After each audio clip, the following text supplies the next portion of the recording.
मित्रों, शास्त्रों में जो बताया गया कि शिव के गण भूत प्रेत दानव पिशाच निशाचर देवी देवता मरकट मानव मनुष्य यक्ष किन्नर गंधर्व वानर ये सभी हैं शिव के गण हैं। शिव के गणों में दानव भी हैं, मानव भी हैं, देवता भी हैं और असुर भी हैं। ये असुर यह देवता पहले भी थे, आज भी हैं और रहेंगे। देव और असुर और दानव और दैत्य और राक्षस पहले भी थे, हैं और रहेंगे। ये गण हैं और ये पहले थे और अब भी हैं। सिस्टम और विज्ञान यही है कि ये जो असुर हैं ये दानों से होशियार होते हैं और इनके अंदर एक शक्ति है असुरों के पास कि दानों से वो हमेशा ही विजयी होंगे, क्योंकि दैत्य गुरु शुक्राचार्य उनके जो कि गुरु हैं, जो कि पुराणों में बताए गए हैं कि दैत्य गुरु शुक्राचार्य असुरों के और दानवों के और दैत्यों के और राक्षसों के गुरु हैं। तो ये जो गुरु जी हैं ये शिव के भक्त हैं और शिव की भक्ति करते हैं और शिव की भक्ति करने में ये महारथी हैं।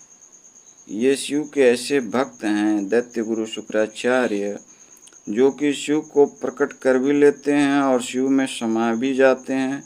भगवान शिव ने एक बार इनको खा भी लिया था और ये परम प्रतापी गुरु हैं और इनका काम है कि असुरों का, दानवों का, राक्षसों का और दैत्यों का उत्थान करना, उनको विजय दिलाना, उनको आगे बढ़ाना।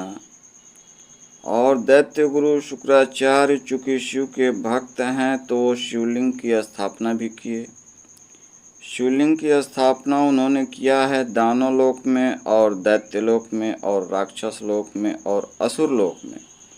असुर लोक उनका प्रिय स्थान है, मगर रहते वो दानव लोक में भी हैं, दैत्य लोक में भी हैं और राक्षस लोक में भी हैं। और वो जहाँ जहाँ शिवलिंग अपना स्थापित किए हैं वह जगह आज पवित्र तीर्थ स्थल के रूप में जाना जाता है। उन द्वीपों में, उन शहरों में,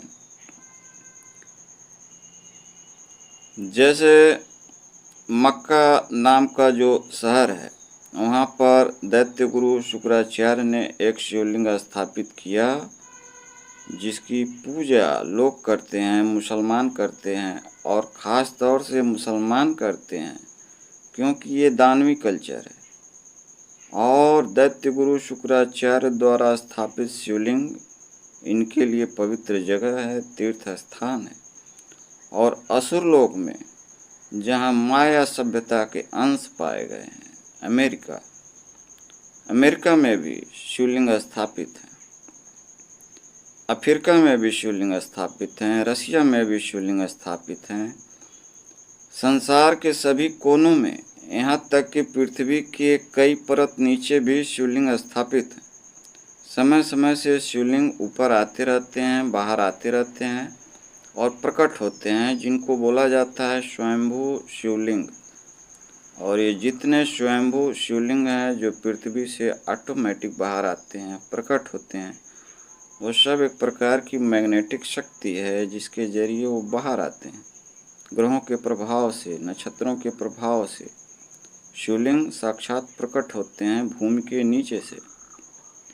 और ये भी एक विज्ञान है कि आदिकाल से अब तक भूमि के नीचे हजारों शिवलिंग दफन हैं जो समय समय से बाहर निकलते रहते हैं। तो ये असुरों और दानों का जो इतिहास है, जो विज्ञान है, दैत्य गुरु शुक्राचार्य का बनाया हुआ। दैत्य गुरु शुक्राचार्य इनके गुरु हैं दानों और असुरों के, और देवताओं के गुरु हैं बृहस्पति जो कि पूर्वी एशिया के गुरु हैं। और ये विज्ञान है, रहस्य है। कि दैत्य गुरु शुक्राचार्य असुरों और दानवों का विजय कराना चाहते हैं और देव गुरु बृहस्पति देवताओं का विजय कराना चाहते हैं। बृहस्पति और शुक्र की आपस में गुरु की भूमिका है और ये दोनों संभालते हैं प्रकृति को, विज्ञान को, दानवी कल्चर को, असुरी कल्चर को, दैवी कल्चर को। कैसे संभालें? विज्ञान ग्रहों के आधार पे, नक्षत्रों के आधार पे, सब सिस्टमैटिक है, वैज्ञानिक है। ग्रह और नक्षत्र अपना काम करते हैं और पृथ्वी पे अपना काम होता है। कलयुग का आखिरी चरण है, सिस्टमैटिक ढंग से सब कुछ हो रहा है। हिमालय बदल रहा है, द्वीप टूट रहे हैं, पुनः पृथ्वी एकत्र हो रही है। सतयुग, त्रेता और द्वापर तक यह पृथ्वी एक द्वीपी थी, अब ये 7 द्वीपी है। कलयुग में ये भी एक विज्ञान रहस्य। और ग्रह नक्षत्र आज भी और पहले भी अपना कार्य करते थे। असुर और दानव पहले भी थे, स्वर्गलोक पे चढ़ाई करते थे, देवताओं के ऊपर राज करते थे, पृथ्वी लोक के ऊपर राज करते थे। ये जो अंग्रेज हैं ये असुर हैं, आज ये अरब देश के लोग हैं ये दानव हैं। कल्चर में इनके गुरु हैं बृहस्पति, शुक्राचार्य, और शुक्राचार्य दैत्यों के और दानवों के गुरु हैं और ये इन्हें संभालते हैं। शुक्राचार्य मतलब शुक्र ग्रह और बृहस्पति का मतलब बृहस्पति ग्रह। बृहस्पति ग्रह देव पक्ष से हैं, शुक्र ग्रह राक्षस पक्ष से है। विज्ञान ग्रहों का पृथ्वी पर काम होता है ऐसे। सभी ग्रह नक्षत्र पावरफुल हैं और अपना काम करते हैं। ये जो मार काट हो रहा है आज पूरे पृथ्वी पर, हत्या, लूटपाट, बम गोले बारूद चल रहे हैं, पृथ्वी कांप रही है, हिल रही है पृथ्वी, संतप्त है, ज्वालामुखी फूट रहे हैं, भड़क रहे हैं। विज्ञान गजब का विज्ञान, रहस्य प्रलय का।